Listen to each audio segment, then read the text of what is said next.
Hi everyone, I hope you're staying safe. I'm going to read the story The Boy in the Striped Pajamas by John Boyne. It's a very good book. It's about a German boy in Germany during World War II. So let me first of all read the blurb. The story of The Boy in the Striped Pajamas is very difficult to describe. Usually we give some clues about the book on the cover, but in this case we think that would spoil the reading of the book. We think it is important that you start to read without knowing what it is about. If you do start to read this book, you will go on a journey with a 9-year-old boy called Bruno, though this isn't a book for 9-year-olds. And sooner or later you will arrive with Bruno at a fence. Fences like this exist all over the world. We hope you never have to cross such a fence. So, I'm going to read a chapter on each video, and then I'm going to leave you with 2 questions to think about at the end.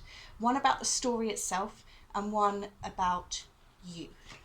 So, chapter 1. Bruno makes a discovery.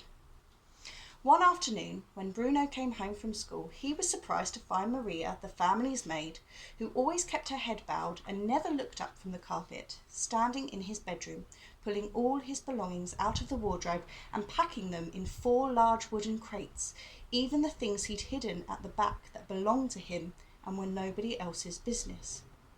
"What are you doing?" he asked in as polite a tone as he could muster, for although he wasn't happy to come home and find someone going through his possessions, his mother had always told him that he was to treat Maria respectfully and not just imitate the way father spoke to her. "You take your hands off my things." Maria shook her head and pointed towards the staircase behind him, where Bruno's mother had just appeared. She was a tall woman with long red hair that she bundled into a sort of net behind her head, and she was twisting her hands together nervously, as if there was something she didn't want to have to say or something she didn't want to have to believe. "Mother," said Bruno, marching towards her, "what's going on? Why is Maria going through my things?" "She's packing them," explained Mother. "Packing them?" he asked, running quickly through the events of the previous few days to consider whether he'd been particularly naughty or had used those words out loud that he wasn't allowed to use and was being sent away because of it. He couldn't think of anything, though. In fact, over the last few days he had behaved in a perfectly decent manner to everyone and couldn't remember causing any chaos at all. "Why?" he asked then. "What have I done?" Mother had walked into her own bedroom by then, but Lars, the butler, was in there, packing her things too. She sighed and threw her hands in the air in frustration before marching back to the staircase, followed by Bruno, who wasn't going to let the matter drop without an explanation. "Mother," he insisted, "what's going on? Are we moving?" "Come downstairs with me," said Mother, leading the way towards the large dining room where the Fury had been to dinner the week before. "We'll talk down there." Bruno ran downstairs and even passed her out on the staircase so that he was waiting in the dining room when she arrived. He looked at her without saying anything for a moment and thought to himself that she couldn't have applied her makeup correctly that morning because the rims of her eyes were more red than usual, like his own after he'd been causing chaos and got into trouble and ended up crying. "Now, you don't have to worry, Bruno," said Mother, sitting down in the chair where the beautiful blonde woman who had come to dinner with the Fury had sat and waved at him when Father closed the doors. "In fact, if anything, it's going to be a great adventure." "What is?" he asked. "Am I being sent away?"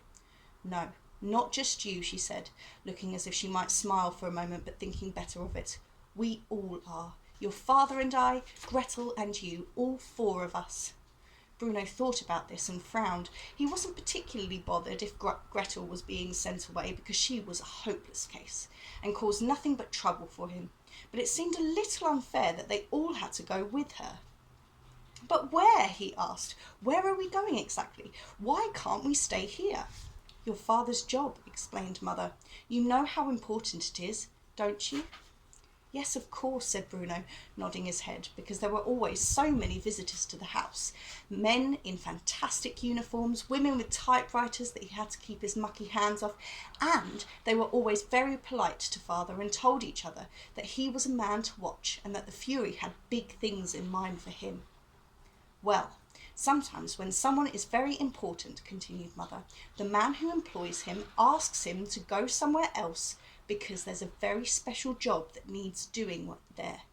What kind of job? Asked Bruno, because if he was honest with himself, which he always tried to be, he wasn't entirely sure what job Father did.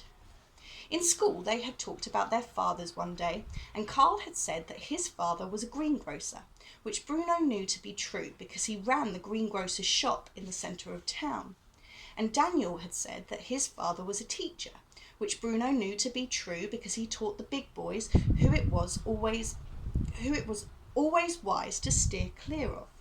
And Martin had said that his father was a chef, which Bruno knew to be true because he sometimes collected Martin from school, and when he did, he always wore a white smock and a tartan apron, as if he'd just stepped out of his kitchen.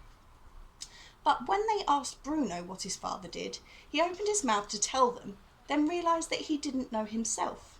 All he could say was that his father was a man to watch, and that the Fury had big things in mind for him.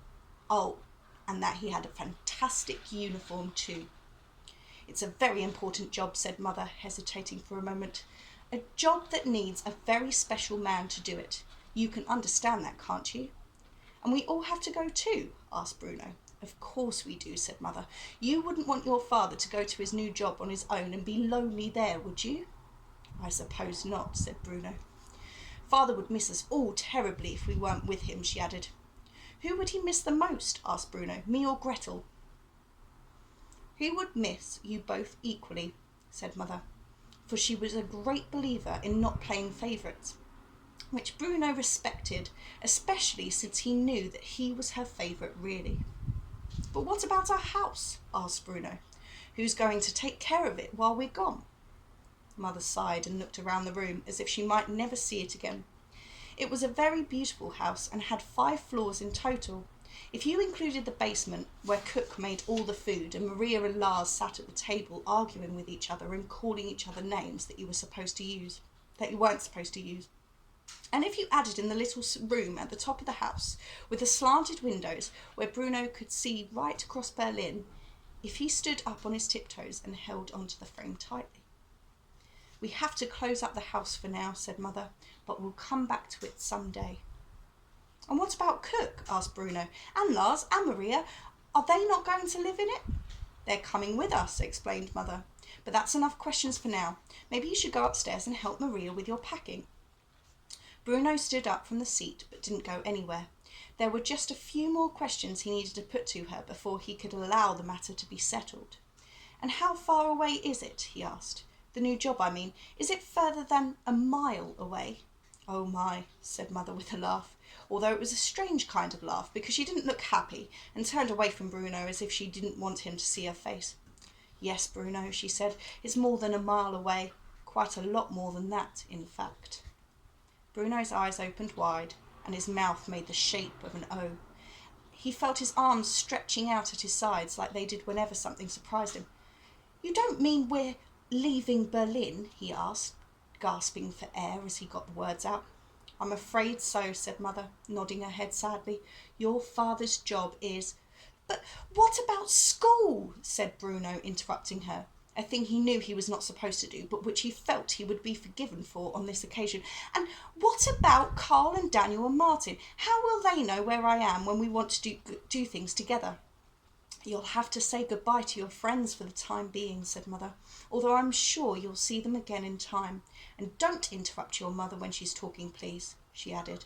For although this was strange and unpleasant news, there was certainly no need for Bruno to break the rules of politeness which he had been taught.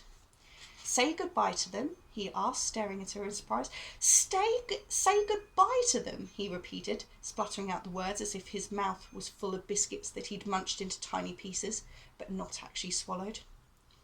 Say goodbye to Carl and Daniel and Martin, he continued, his voice coming dangerously close to shouting, which was not allowed indoors. But they're my 3 best friends for life. Oh, you'll make other friends, said Mother, waving her hand in the air dismissively, as if the making of a boy's 3 best friends for life was an easy thing.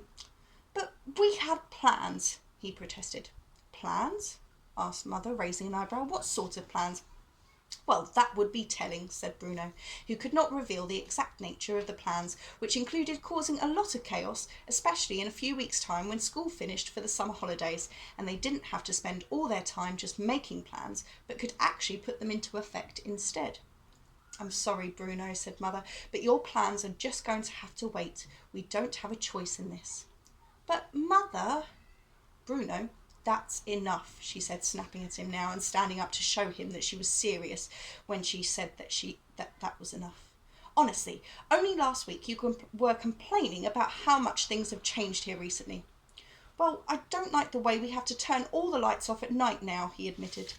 Everyone has to do that, said Mother. It keeps us safe, and who knows, maybe we'll be in less danger if we move away. Now, I need you to go upstairs and help Maria with your packing. We don't have as much time to prepare as I would have liked, thanks to some people. Bruno nodded and walked away sadly, knowing that some people was a grown-up's word for father, and one that he wasn't supposed to use himself. He made his way up the stairs slowly, holding onto the banister with one hand, and wondered whether the new house in the new place where the new job was would have as fine a banister to slide down as this one did. For the banister in this house stretched from the very top floor, just outside the little room where, if he stood on his tiptoes and held onto the frame of the window tightly, he could see right across Berlin, to the ground floor, just in front of the two enormous oak doors. And Bruno liked nothing better than to get on board the banister at the top floor and slide his way through the house, making whooshing sounds as he went. Down from the top floor to the next one, where Mother and Father's room was, and the large bathroom, and where he wasn't supposed to be in any case. Down to the next floor, where his own room was, and Gretel's room too, and the smaller bathroom, which he was supposed to use more often than he really did. Down to the ground floor, where you fell off the end of the banister and had to land flat on your 2 feet, or it was 5 points against you, and you had to start all over again. The banister was the best thing about this house. That and the fact that Grandfather and Grandmother lived so nearby. And when he thought about that, it made him wonder whether they were coming to the new job too. And he presumed that they were, because they could hardly be left behind. No one needed Gretel much because she was a hopeless case. It would be a lot easier if she stayed to look after the house. But Grandfather and Grandmother, well, that was an entirely different matter. Bruno went up the stairs slowly towards his room, but before going inside he looked back down towards the ground floor and saw Mother entering Father's office, which faced the dining room and was out of bounds at all times and no exceptions. And he heard her speaking loudly to him until Father spoke louder than Mother could, and that put a stop to their conversation. Then the door of the office closed, and Bruno couldn't hear any more. So he thought it would be a good idea if he went back to his room and took over the packing from Maria, because otherwise she might pull all of his belongings out of the wardrobe without any care or consideration, even the things he'd hidden at the back that belonged to him and were nobody else's business. And that was chapter 1. So my 2 questions for this video are, why does the family have to move? And a question for you is, what are your favourite things about your home?